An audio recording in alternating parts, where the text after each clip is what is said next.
So ito na. Umpisa na natin. Naku mga kababayan. Sangkatutak, sandamakmak, liglig, saksiksik, liglig, umaapaw, paldum-paldo. Si Trillanes, mga kababayan, sa delivery ng 18 Marines. Oh, putang ina, oh. Sentre. Lato naman. Mga kababayan, no, ganda ng t-shirt mo, Sir Kent. Sa mga nagtatanong po, ang t-shirt na ito ay pina-personalize ko po siya. Jersey t-shirt po siya, pero basta personalize siya. Sa mga gustong mag-order, medyo pricey nga lang. Medyo pricey kapag nagpa-personalize kayo. Ikaw kasi mamili sa mga gusto mong design. So ngayon mga kababayan, ito po siya. Kasi ang tela po nito mga kababayan is, po siya, butas-butas. Alam mo yung, hindi po siya yung, basta hindi siya cotton. Siya, dry fit na butas-butas, yung mga presko sa katawan. So ayun, mga kababayan, ito na nga. Ito na nga ngayon mga kababayan na talagang siksik, liglig, umaapaw, diba? Paldum-paldo. Si Senator Antonio Trillanes IV, mga kababayan, na nakatira sa Caloocan at isang Bicolano na tumakbong mayor. Ayan. So, mga kababayan, ayun nga ang nangyari na tawag dito, in-interview ng Banateros. No? Alam naman natin yung mga Banateros, mga kaibigan ko yan. Diyos ko, hindi naman naging ganyan yan kung walang kita. Ako pa ba loloko nila? Huwag na tayo magplastikan dito mga Banateros. Hindi naman kayo concern kay Digong. Do you think kung hindi kayo, di ba? Kung hindi kayo monetize yan sa mga channel niyo at wala kayong allowance, tigil-tigilan nyo nga ako. Akala nyo man hindi nyo ako hindi tayo mag-friend noon. So ngayon mga kababayan, eto na. In-interview nila itong mga 18 Marines na sinasabi na, naku mga kababayan, medyo hindi ko alam, no? Hindi ko alam kung papaniwalaan ko ba ang mga testamento nitong 18 Marines, yung kanilang mga sinasabi, or hindi. Kasi sa totoo lang mga kababayan, hindi po kasi nagtutugma yung unang kwento nila nung unang paglabas nila, hindi po tugma sa pangalawa. Tapos ngayon mga kababayan, hindi rin tugma doon sa pangatlong interview. Kaya yung una mga kababayan, nung lumabas sila, nag-press con, in-interview sila ni Eden Santos ng Net25, ang sabi, 5 maleta ang dineliver kay PBBM. Tapos, naghatid sila ng maleta kay Trillanes. Tapos, nung in-interview sila kay Jessica Soho, yung 5 maleta kay PBBM, 3 na lang. Tapos, pagdating kay Trillanes, hindi nila nakikita, narinig lang, na hinatiran. Tapos ngayon mga kababayan, pagdating sa interview ng Banateros, ilang maleta daw, napakadaming maleta daw ang dinideliver nila kay Trillanes. So, sabi ko, ang sabi ni Baligod kay Jessica Soho, hindi nila nakita na hinatiran si Trillanes. Ang sabi, kwento lang. Tapos ngayon mga kababayan, ang nangyari ngayon, ay sila na daw ang nag-deliver. Doon sa press con, ang sabi, kwento lang ni Mark Tiksay. Ngayon, nagulat ako mga kababayan sa interview ng Banateros, sila na ang nag-deliver, hindi na si Mark Tiksay. So ngayon mga kababayan, medyo, Ma'am Silpa Glory Hilo po, natatawa po ako mag-isip. Sabi ko, ano ba talagang papaniwalaan ko dito? Yung unang press con, yung pangalawa sa Jessica Soho, o yung itong pangatlo sa Banateros? Kasi iba-iba po kasi yung mga statement nila mga kababayan, hindi accurate. So kung dalhin natin ito sa korte at magkasubukan na sila doon, pag ganyan ang kanilang mga binibitawang salaysay ay hindi mag-match, hindi po sila mananalo at mahuhulog po na fake news sila.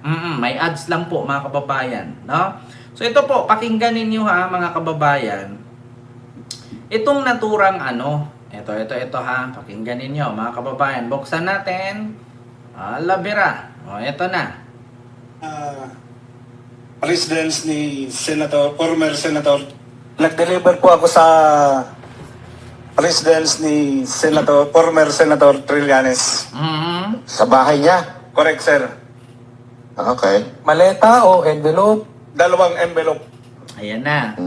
Ako po, sir, kay dating Senator Trillanes, nakapag-deliver din po ako doon ng 2 beses O, 2 beses sa na. residence niya. O, 2 Sir, tao na yun. experience ko rin po kay former Senator Trillanes. 3 na.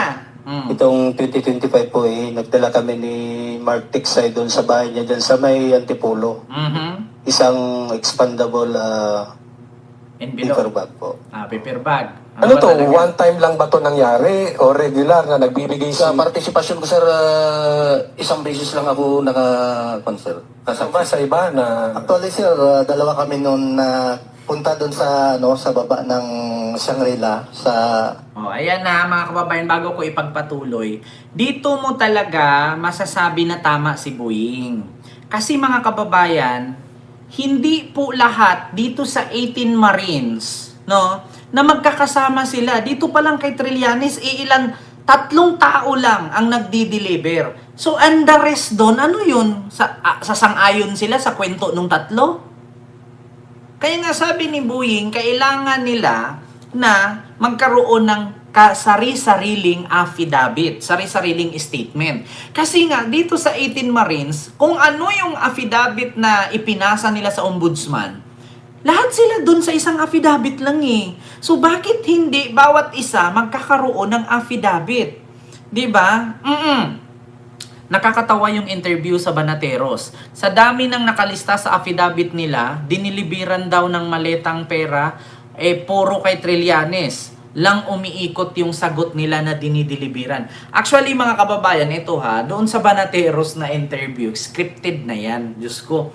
Sa dami-dami doon sa affidavit nila, kay Trillanes lang umiikot lahat ng interview. O, hindi ba kayo nagtataka?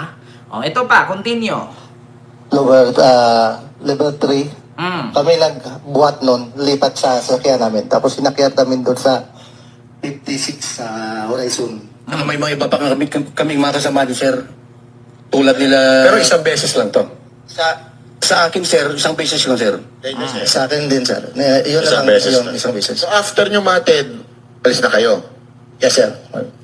So wala namang pag pinag-deliveran, kinuha ni Zaldi ko yung kalahati, tapos, ito, dali nyo na sa iba. Walang ganon.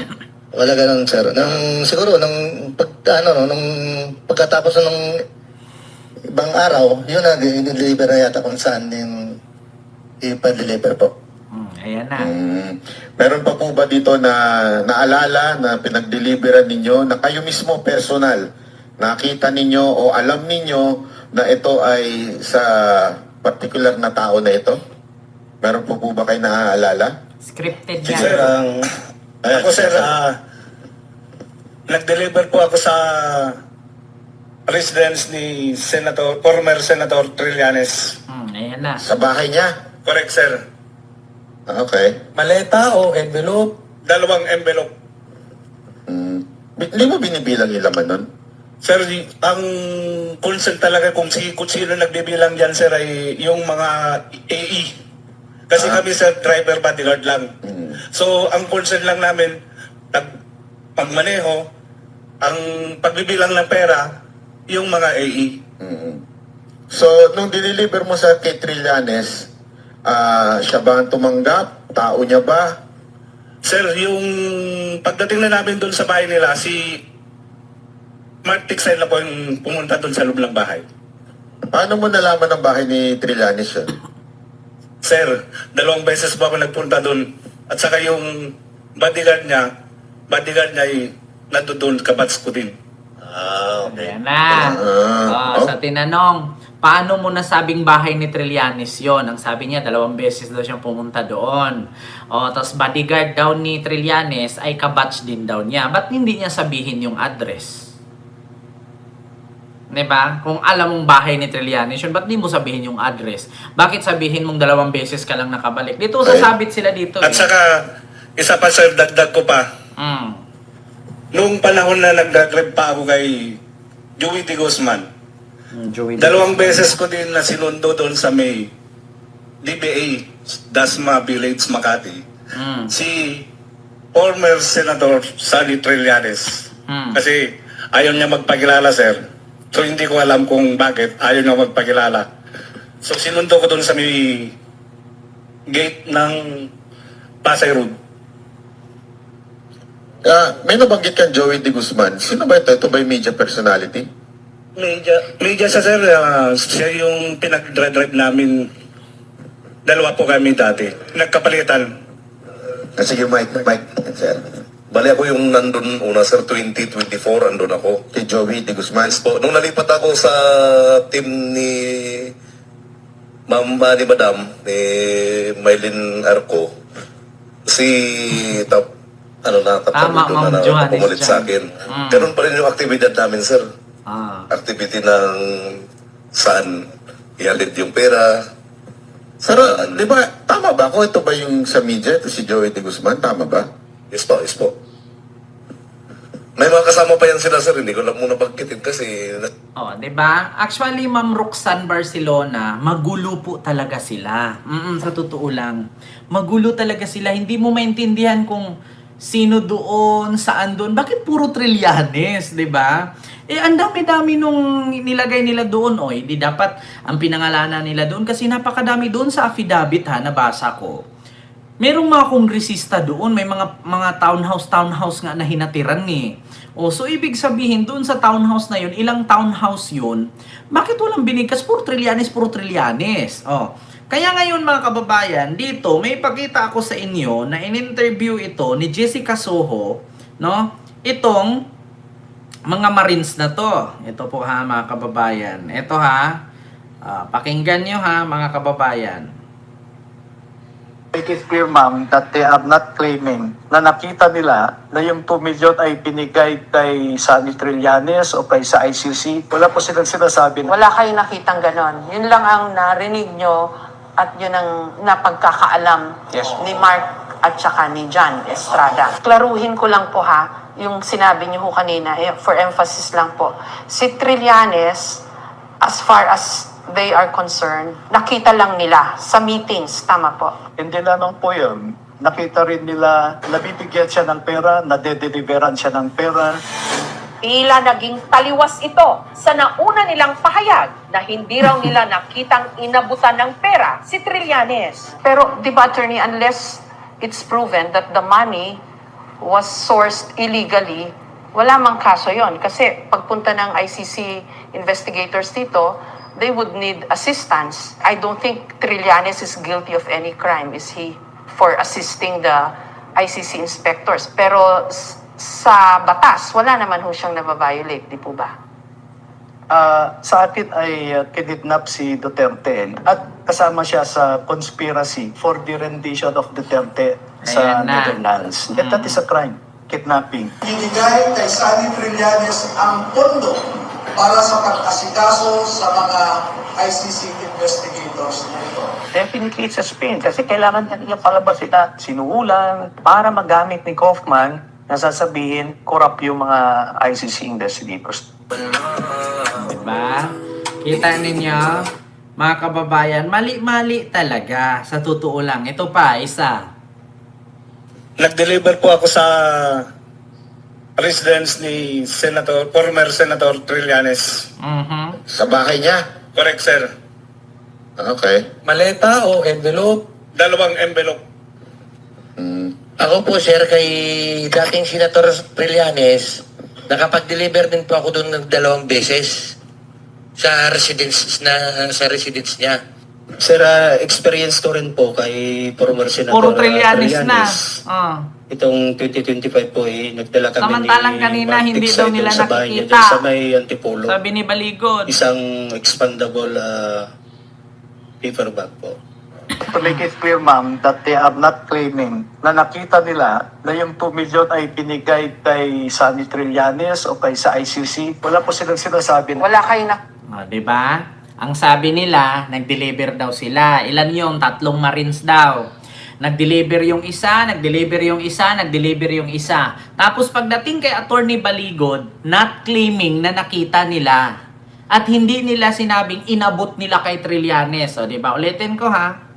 Nag-deliver po ako sa residence ni former Senator Trillanes. O, isa yan. Sa bahay niya? Correct, sir. Isa. Okay. Maleta o envelope? Dalawang envelope. Dalawang envelope. Ako po, sir, kay dating Senator Trillanes, Dalawa na. nakapag-deliver din po ako doon ng 2 beses Dalawa na siya. sa residence niya. Sir, experience ko rin po kay former Senator Trillanes. Tatlo na. Itong 2025 po, nagdala kami ni Mark Tiksay doon sa bahay niya dyan sa may Antipolo. Ayan na, tatlo Isang na ha. expandable paper bag po. To make it clear, ma'am, that they are not claiming na nakita nila na yung 2 million ay binigay kay Sunny Trillanes o kay sa ICC. Wala po silang sinasabi. Wala kayong nakitang ganon. Yun lang ang narinig nyo at yun ang napagkakaalam ni Mark at saka. Diba? Yun lang ang narinig nila na may inabot kay Trillanes. Pero hindi nila nakita na tinanggap ni Trillanes or inabot nila kay Trillanes. Pero dito sa interview ng Banateros, nag-deliver sila. Hinatid nila. Tapos pagdating kay Baligod, ang sabi, hindi nila kiniklaim, ma'am, na sila ang nag-abot. Wala silang inabot at wala silang nakita, narinig lang nila. Inconsistent ang kanilang explanation. Kaya sa totoo lang mga kababayan, sure bull talaga, hindi na makikita to mga kababayan. Si Gutesa nga, hindi na nagpakita dahil sa peking notaryo ito pa kaya. Kaya sa totoo lang mga kababayan, grabe no, paldong-paldo si Trillanes sa kwento. Kaya, ako'y natatawa mga kababayan. Ano na lang kayang iisipin nitong mga Marines na to kapag ka-search na ang warrant sa kanila? Ano kaya ang panglusot nila dyan? Kasi mga kababayan, ang dami nang nakuha ni Trillanes na ebidensya na puro nila sinasabi. Tapos, unang interview, ang sabi, naghatid kay Trillanes. Pangalawang interview, ang sabi, walang nakita, hindi sila ang nag-abot, narinig lang nila na may inabot. Pangatlong interview, ang dami na nilang naghahatid. Samantalang doon sa Jessica Soho, isang tao lang naghatid at si Mark Tiksay. Tapos ngayon nung doon sa Banateros, iba-iba na. Diba? Oo, sa totoo lang mamulit, ang tawag dyan is character assassination talaga. Tinatarget talaga nila si Trillanes para kung saan masira. Kasi bakit mga kababayan? Kahit magserkobalintong sila, maglumpasay sila dyan, maglulo sila dyan, magdukit sila ng ano nila dyan, poke nila dyan, maglulo sila dyan, magtatambling-tambling, mahubo-hubad sila dyan, hindi na makalabas si Digong. Kaya ang tanging gagawin nila mga kababayan, sisirain nila si Trillanes. Ngayon, ang taong bayan, simple lang naman yan Kahit anong sira, no? Kahit magdukit sila dyan, maglulo sila dyan, magbilang sila ng bulbul dyan sa harapan ng media, o harapan ng press con, magbilang sila ng bulbul dyan habang nagkwento kay Trillanes, hindi na maniniwala ang tao. Totoo yan mga kababayan. Bakit? Ang katotohanan kasi, may kilos, hindi kwento. Si Trillanes hindi nagkwikwento na walang nangyari. Kwento niya na ipapakulong niya si Digong, aarestuhin si Digong, pagbaba ni Digong, makukulong si Digong, nangyari. For 7 years. 7 years na hinantay ni Trillanes, 7 years na si Trillanes na siniraan. So ngayon si Digong nakulong, hindi na makakauwi. Yan ang totoo. Walang kwento na hindi nangyari kay Trillanes. Sinabi niya, ginawa niya, nakulong. Pero itong mga 18 Marines, itong 18 Marines, kwento, asan ang ebidensya? Kasi mga kababayan, hanggat wala silang may pakitang ebidensya, mangangahulugan na paninira lang ang ginawa nila. Kasi mga kababayan, aligasyon lang to Bakit? Bakit nasampa na ba nila ito sa korte? Wala. Hindi pa sa korte ito mga kababayan. Hindi korte ang social media. Kaya mga kababayan, in the end of the day, si Trillanes pa rin ang mananalo dyan. Bakit? Si Trillanes nagsampa ng kaso. Sila, ito, puro statement, puro hearsay. Allegedly, hearsay, chismis, kwento, paninirampuri, character assassination. Ang mangyari dyan mga kababayan, in the end of the day, sila ang magkawarant, hindi si Trillanes. Kasi bakit? Itong kanilang mga statement, kung i-final nila ito, ikinaso nila kay Trillanes, sure bull si Trillanes. Ang problema lang mga kababayan, Hindi pa wala sa korte to. Wala sa korte itong mga sinasabi nila. Kwento lang. So in the end of the day, pag lumabas yung warrant doon sa i-final ni Trillanes, sila ang dadamputin, hindi si Trillanes. Ang mangyari dito, in the end of the day, si Trillanes pa rin ang panalo. Sila pa rin ang dihado. 'Di ba? Kasi mga kababayan, tatanungin ninyo ako ngayon, Ken, naka-file na ba yan sila sa korte? I-final na ba nila yan? Hindi. Wala.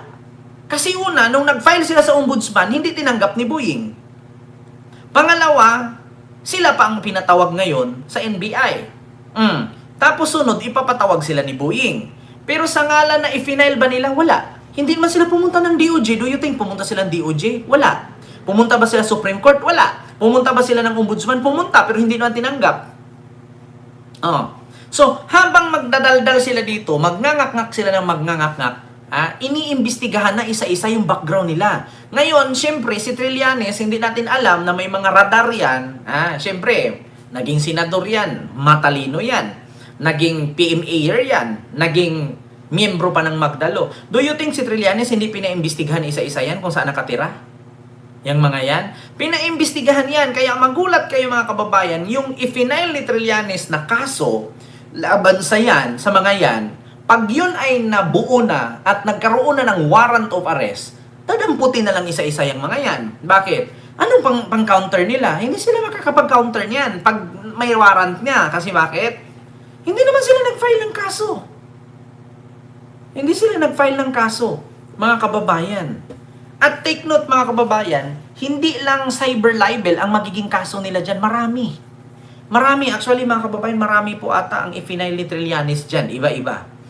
Kaya in the end of the day, ang consequences sa mga ginagawa nila ngayon, dadamputin sila. Totoo yan.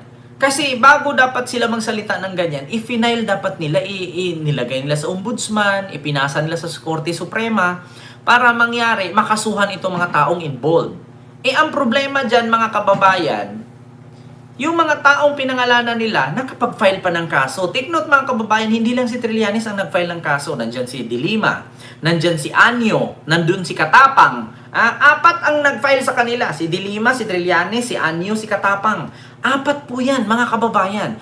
At yung mga kasong i-final nung apat ay pari-pariho. Iba-ibang complainant. So apat yun. So bawat isang Marines, may apat na warrant yan. Mangyari. Bawat isang Marines may 4 na warrant. 'Di ba? So ang problema diyan mga kababayan, anong pang-counter nito? 4 ang magiging warrant diyan bawat isang Marines.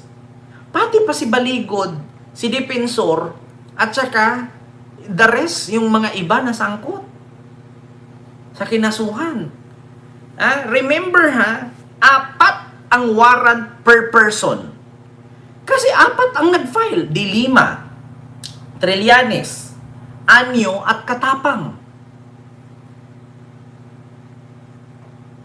Diba? Ending, sila ang makukulong. Kasi bakit? Paano hindi sila makulong? Hindi naman nila idinaan sa tamang proseso. Bakit? Bago ba sila nagwawalwal dyan, i-final ba nila yan? Isinampa ba nila? Hindi. Mas inuna nila ang press con kaysa sa pagsampa ng kaso. At saka mga kababayan, kanino sila magsumbong? Diba? Ang tanong ngayon mga kababayan, kanino sila magsumbong?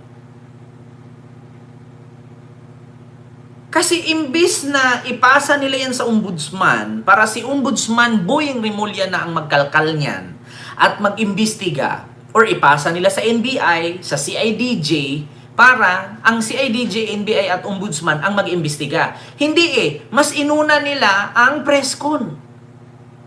Mas inuna nila ang press con kaysa doon sa NBI, CIDJ at DOJ or Ombudsman. Ngayon mga kababayan, dito pa sa nakikita ngayon, ang mga inakusahan nila nakapag-file na ng kaso. Samantalang silang nag-akusa, hindi pa.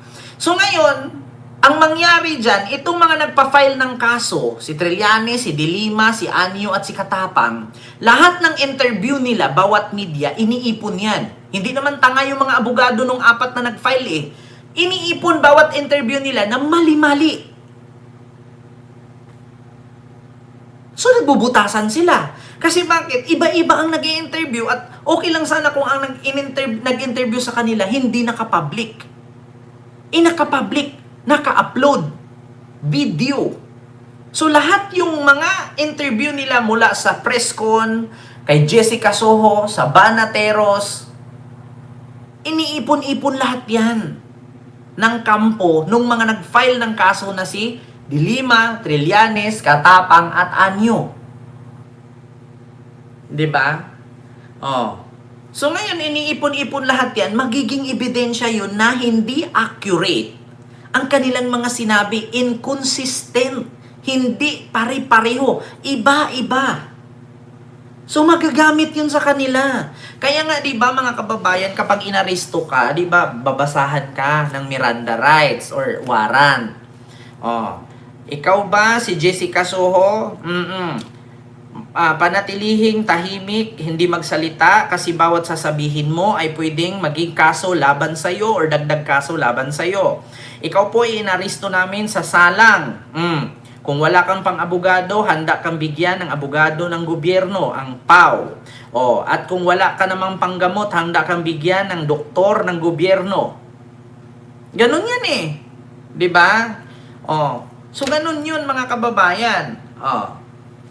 So, 'di ba nasa warrant of arrest, lahat ng sasabihin mo ay pwedeng gamitin laban sa iyo. Kaya mas manatili kang manahimik para hindi ka madagdagan ang kaso mo. 'Di ba? May ganun. Pero ang problema dito sa 18 Marines and the rest of the team, hindi pa nga naikaso, naglaladlad na sila. Binubulgar na nila at iba-iba pa ang statement nila. So, every interview, another mistake. Yeah? Every question, another mistake. Kasi hindi mo tugma eh. Opo, Ma'am Johannes Chang, panalo po. Yung anak ni Ako, si Doktor. The more na nagsalita sila, lalo lang silang madidiin dahil iba-iba ang sinasabi. Yes, Mamulay, totoo po yan. The more na magngal-ngal sila dyan, the more na madidiin sila. Diba? Inuna pa ng 18 Marines na magpasikat sa harap ng television kaysa magsampa sila ng kaso. Kaya nga, Sir Michael Angelo, ang tanong kasi dyan, dapat bago sila mag-presko, na-file na dapat. Ngayon, ang kada presko nila, tapos kada presko, nagbubulgar sila ng pangalan. Bawat binulgar nilang pangalan, nagpa-file ng kaso. So, kung 10 pangalan ang binulgar nila doon, 10 din ang magpa-file. Tapos bawat sasabihin nila doon ay gagamiting ebidensya laban sa kanila sa social media galing. Hindi ba sila inadvisa ng abogado? Baka naman kasi kapag in the end of kagipitan, bigla na lang magsitakas itong mga to. Diba? Oo. Nakikinig at nakatingin ang madla. Akala nila hindi nag-isip ang madla. Kaya nga, di ba Ma'am Ay Malay ko, akala siguro nila hindi naiisip na take note, uso ngayon ang Reels. Maraming kumikita sa Facebook Reels. So, bawat mali ninyo, syempre idugtong-dugtong yan. Ito yung unang interview, ito yung sinabi. Pangalawang interview, ito yung sinabi. Pangatlong interview, itong sinabi. Maraming views yung Reels, kumikita, pero kayo napapahamak. Ganun yan mga kababayan. Di ba kahit tignan niyo sa TikTok, sa Facebook, sa YouTube, yung mga unang interview nila, mali sa pangalawang interview at sa pangatlong interview, hindi nagmamatch. Kumikita yung mga uploader dun sa Reels, samantalang sila, napapahamak ang buhay nila. Malupit, hilo po sa iyo dyan. Di ba? Oo, ganun yun. Nakakaawa man, pero ginusto nila yan. Wala tayong magawa. Sila yan tanga sila Di ba mga kababayan? Ay nako. Diyos ko po mga kababayan ko. Maawa naman po kayo.